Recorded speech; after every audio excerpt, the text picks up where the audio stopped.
we have to see the internal structure of a monocot root or maize root in TS. The monocot root in TS shows the following parts. Number 1 epiblema, number 2 cortex, number 3 endodermis, number 4 stem. There are 4 layers can be differentiated as usual as in the case of dicot root. The first layer is epiblema or rhizodermis or piliferous layer.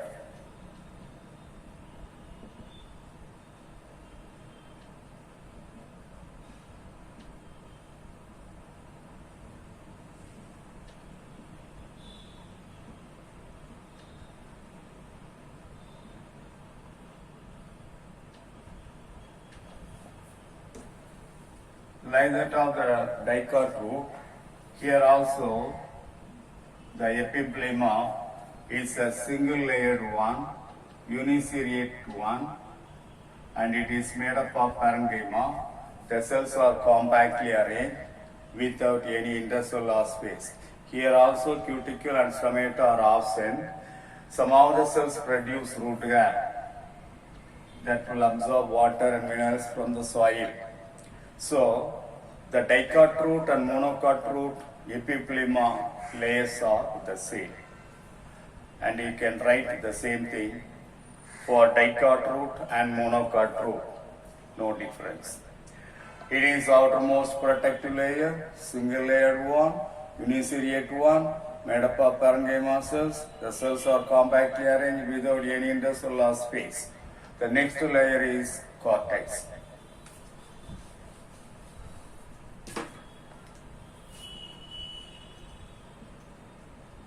The next layer, next to the epiblema, it is a multi-layered one. Many cells are there in cortex. The cortex of the dicot, cortex of the monocot, the same. Structurally and functionally the same. The cortex present between the epiblema and the stele of the root.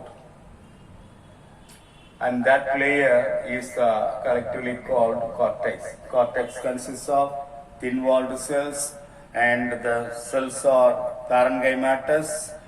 The cortex cells store water and food materials. That's all the cortex. Come to the endodermis.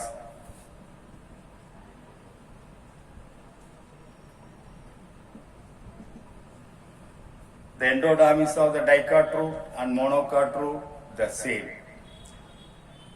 The endodermis is considered as the innermost layer of the cortex. The last layer of the cortex is the endodermis. Endodermis is a uniseriate layer like that of the epiblema.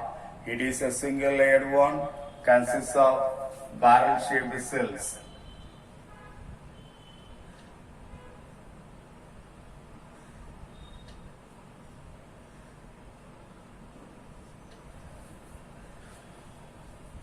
Outer to the endodermis, some of the cells are having Casparian stripe.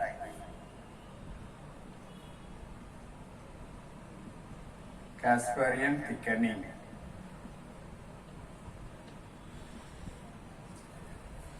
Casparian thickening is a waterproof layer formed due to the deposition of suberin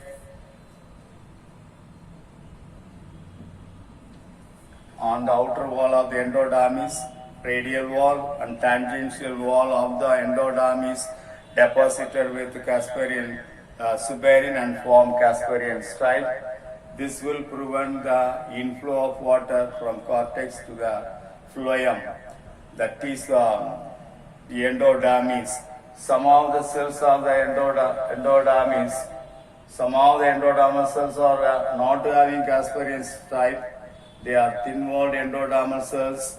They are present just opposite to the protoxylem, and those cells are called passage cells.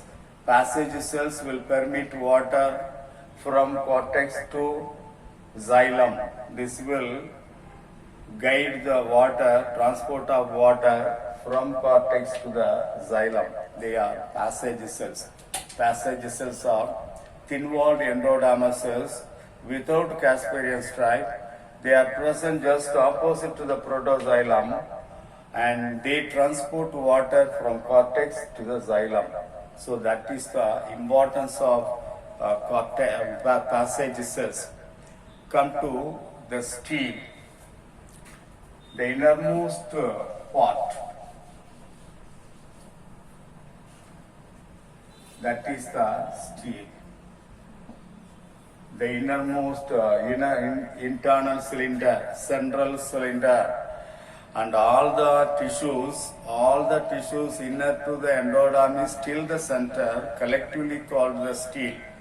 Stele is the central cylinder of the root or stem. It consists of all the tissues inner to the endodermis, next to the endodermis, till the center, collectively called the stele.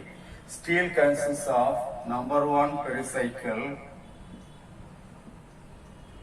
number 2 vascular bundles,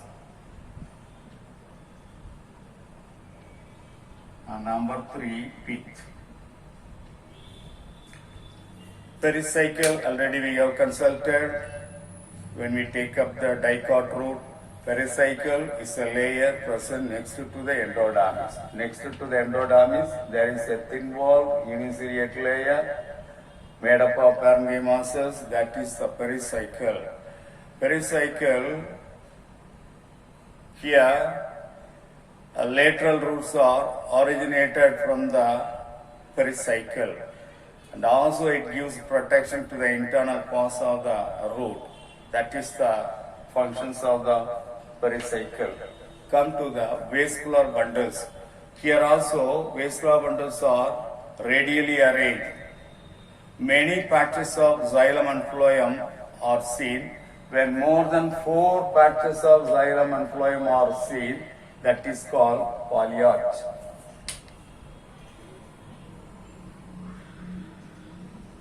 Xylem is polyarch and exarch. In the case of dicot root, exarch and tetrarch condition, because 4 xylem points, 4 phloem patches can be seen, but here more than 4 xylem patches and phloem patches can be seen. That condition is called polyarch. Here also exarch condition is seen.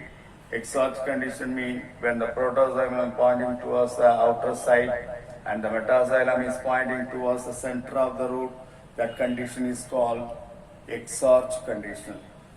And the conjunctive tissue, as usual, here present between the xylem and phloem. This is the phloem, this is the xylem.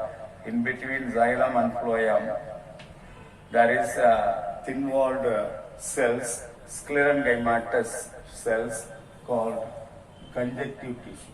In the case of dicot root, the conjunctive tissue is made up of parenchyma, but here in monocot root, the conjunctive tissue is made up of sclerenchyma. Next, pith. In dicot root, pith is absent in mature dicot root, but here in the monocot root, a clear pith is there. What is pith? The central portion is occupied by pith. The central portion of the root and the stem is called pith. Pith consists of a little larger parenchyma cells which are not compactly arranged. The pith also stores food materials abundant of starch grains, and food materials are stored in the pith. So that is the importance of pith. So these are all the structure of monocot root in detail. Now come to the differences between dicot root and monocot root.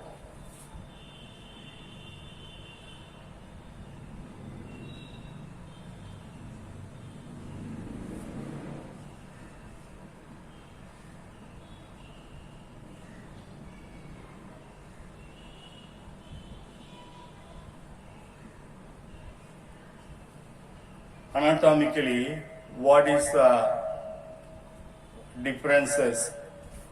Number of xylem.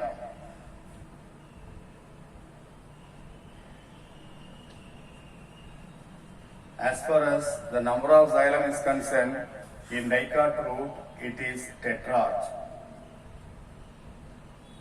But here it is polyarch.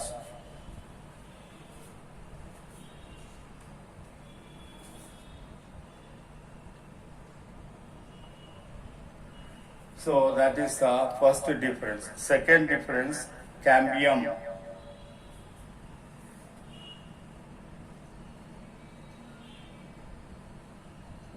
Cambium appear during secondary growth.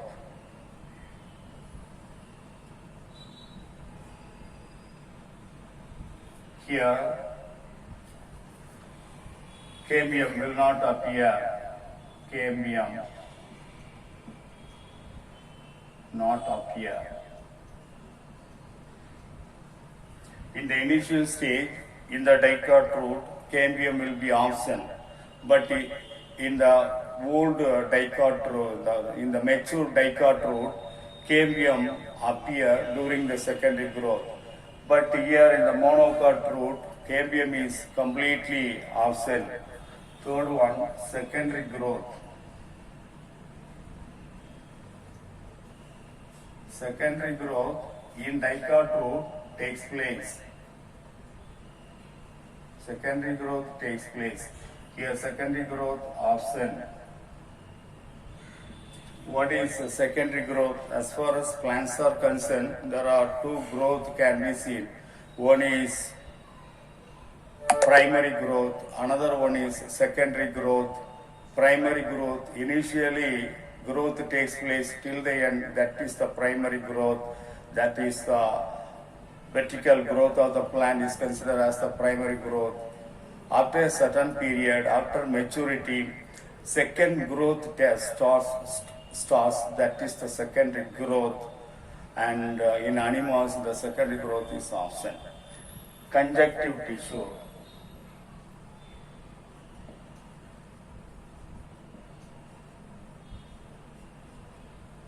Conjunctive tissue in dicot root is parenchymatous.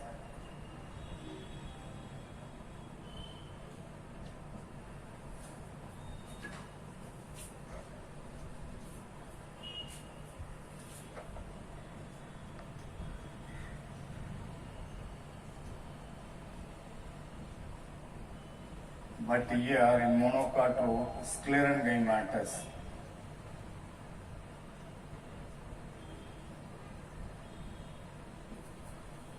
Fifth one, pith. Pith is absent. Pith is present. So these are all the 5 differences between the dicot root and monocot root internally.